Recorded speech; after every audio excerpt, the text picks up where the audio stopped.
I'm wondering if any of you guys are familiar with Jacob Berman of Hstory Valley channel on YouTube. He's got about 50,000 viewers. I'm a big fan of watching his shows, especially his developing thesis on Paul and the letters of Paul potentially being invented wholesale by Marcion and Gnostics who didn't have our best intentions in mind. But one thing about Jacob Berman is this: he's always talking about Jesus. In fact, he always has people on that matter of fact discuss Jesus as if he actually existed as a historical character.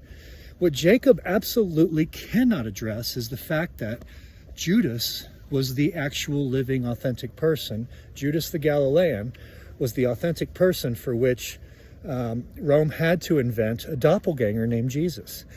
And what Jacob is inadvertently or potentially on purpose doing is solidifying the advent of that false doppelganger by talking about him incessantly and by pointing to other forms of fraud that happened around that invention of that character without pointing to the fraud of the character itself.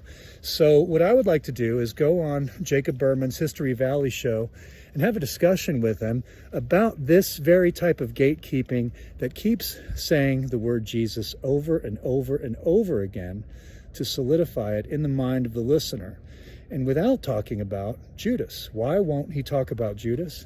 Why won't he talk about the brother of Judas, James, and the founding of their fourth philosophy?